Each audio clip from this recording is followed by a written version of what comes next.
नमस्ते। आज हम व्याकरण में संज्ञा के बारे में समझेंगे।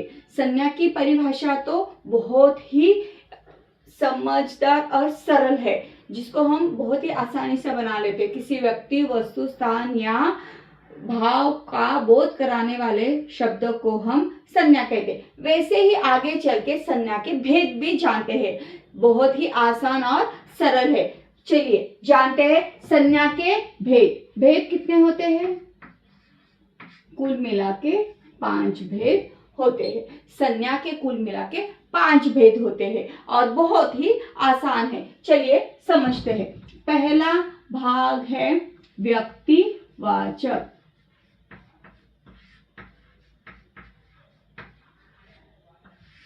संज्ञा बहुत ही आसान और सरल है। व्यक्तिवाचक संज्ञा, इस भेद में हम ये जानेंगे व्यक्तिवाचक संज्ञा मतलब किसी व्यक्ति, वस्तु या स्थान के विशेष नाम को हम व्यक्तिवाचक कहते हैं। चलिए व्यक्तिवाचक कहते हैं, इसमें एक उदाहरण लेते हैं। गंगा बहती है।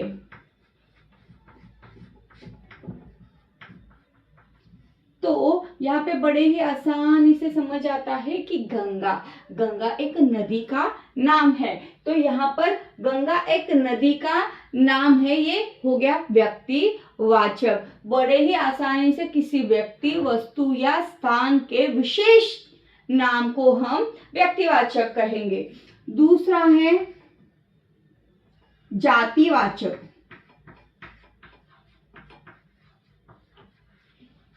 संज्ञा बहुत ही आसान है, इसकी भी परिभाषा बहुत ही आसान है। किसी व्यक्ति, वस्तु या स्थान के जाति का बोध कराने वाले शब्द को हम जातिवाचक कहते हैं। सुनिए अच्छे से सुनिए कि हम किसी व्यक्ति, वस्तु या स्थान के जाति का बोध कराने वाले ही शब्द को हम जातिवाचक संज्ञा कहते हैं, व्यक्तिवाचक नहीं। व्यक्तिवाचक मतलब किसी व्यक्ति, वस्तु या स्थान के विशेष नाम को हम व्यक्तिवाचक कहते हैं। तो जातिवाचक संज्ञा में हम जाति का प्रोनाउंस करने वाले हैं, मतलब कि हम जाति पहचानने वाले हैं। जैसे कि बहुत सारे फल होते हैं, पर हम उसको एक एक नाम से जानते हैं, जैसे कि सेब हो गए, केले हो गए या तरबूज हो गए। पर हम अगर उनको एकत्र में देखेंगे तो हम उसको सिर्फ फल कहेंगे। तो वो क्या हुई? पूरी मिला के फल की जाति हुई। जैसे पशु में भी बहुत सारे पशु होते हैं, जैसे कि भैंस हो गई, बैल हो गए, गाय हो गए। तो गाय की एक जाति है, तो बहुत सारे गाय है, तो गाय ये क्या हुआ? ये एक जाति हो गई। तो एक उदाहरण लेते हैं। गाय दूध देती है।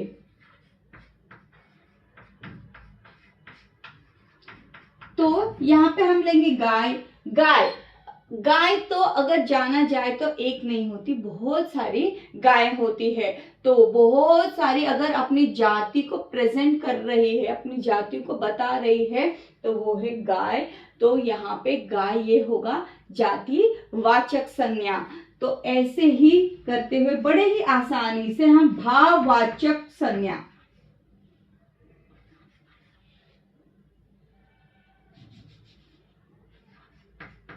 भाववाचक संज्ञा जानेंगे। भाववाचक संज्ञा भी बड़े ही आसान है। देखिए, किसी की भावना को समझाते हुए दर्शाने वाले शब्द को हम भाववाचक संज्ञा कहते हैं। जैसे कि हम किसी को दोष, क्रूरता या मिठास या सज्जनता, ये सारे शब्द हम जब भी हमें वैसी भावना होती है तब हम इस शब्द का इस्तेमाल करते हैं। पर एक यहाँ पे ऐसी चीज है, भाववाचक संज्ञा में भावना जब भी हम बताते हैं तो ऐसी एक चीज है कि हम उसे देख नहीं सकते और छू नहीं सकते।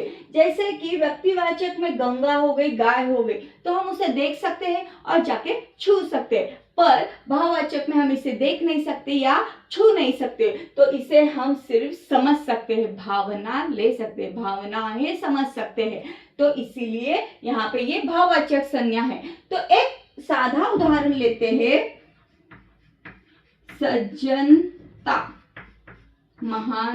एक महान गुण है।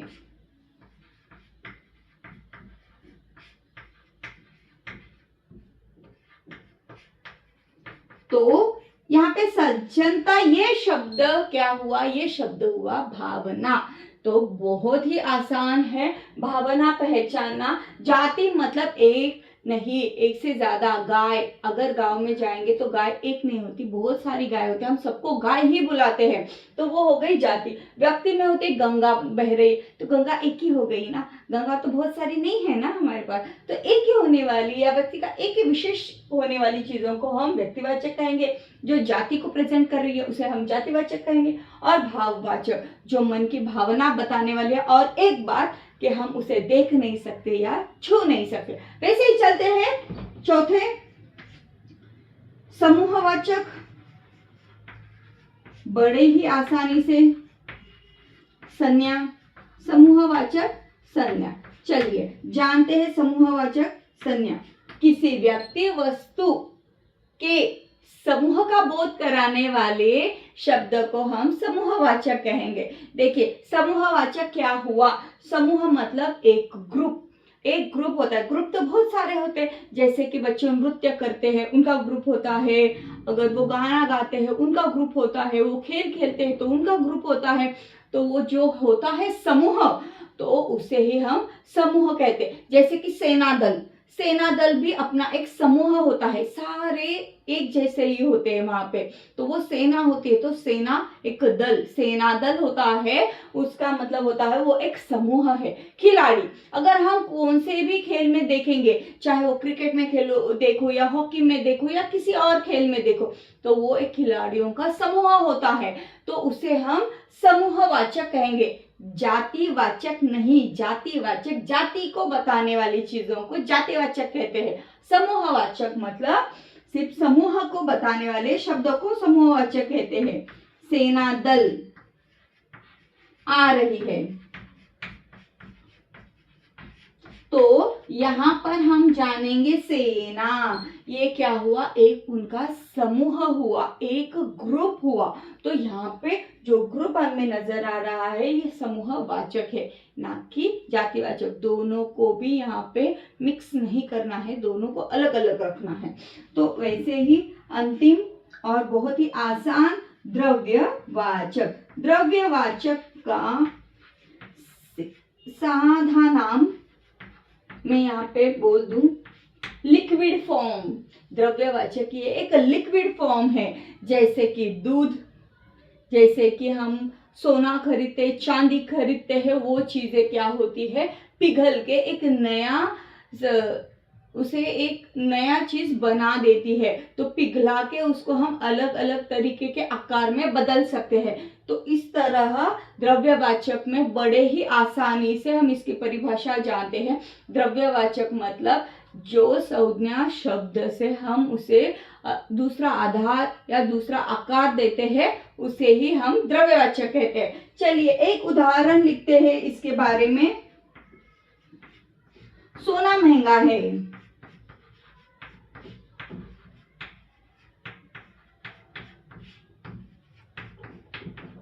तो यहाँ पे सोना क्या हुआ, एक लिक्विड फॉर्म है। हमें सबको पता है कि सोना और चांदी हमेशा पिघलाकर उसको नया आकार देकर उसके नए नए गहने बनाए जाते हैं। बहुत ही आसान है। संज्ञा के 5 भेद, फिर से एक बार दोहराते हैं।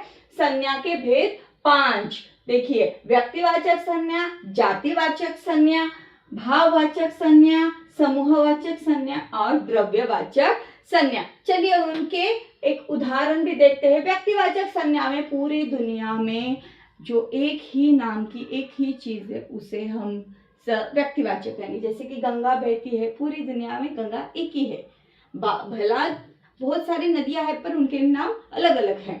वैसे ही जातिवाचक में गाय दूध देती है, गाय तो एक नहीं होती है, बहुत सारी गाय होती है, तो उनकी वो जाति हो गई। तो गाय ये एक जाति को प्रेजेंट कर रही है। भाववाचक संज्ञा, सज्जनता एक महान गुण है। सज्जनता ये हमारी भावनाएं हैं, जो कि हम उनको बता रहे हैं कि तू सज्जन है या तुम सज्जन हो, या हम उसे समझ रहे हैं कि वो बहुत ही सज्जन व्यक्ति है, तो इसी से सज्जनता ये एक भावना है। पर भावना में हम उसे देख नहीं सकते, छू नहीं सकते। समूहवाचक संज्ञा, सेना दल आ रही है। समूह में हमेशा एक समूह बनाया जाता है, ग्रुप बनाया जाता है, वो ताकि वो बहुत सारी चीजों को दिखा सके। जैसे कि खेल में भी ग्रुप होता है, जैसे नृत्य में ग्रुप होता है, गाने में ग्रुप होता है, तो वो सारे समूह को बताने वाली चीजों को यहाँ पे समूहवाचक कहा जाता है। द्रव्यवाचक संज्ञा, सोना महंगा। द्रव्यवाचक मतलब जो कि लिक्विड फॉर्म में है, पिघलाकर उसको आकार देकर दूसरे दूसरे आकारों में उसको बनाया जाता है, तो वो हो गया द्रव्यवाचक। सोना हो गया, यहाँ पे चांदी हो गया और दूध हो गया। और बहुत ही ये आसान 5 संज्ञा के भेद है, बहुत ही आसान है, समझने के लिए ज्यादा समय भी नहीं लगता है, और समझने के बाद इसे भूलना भी मुश्किल है, बहुत ही आसान है। Thank you.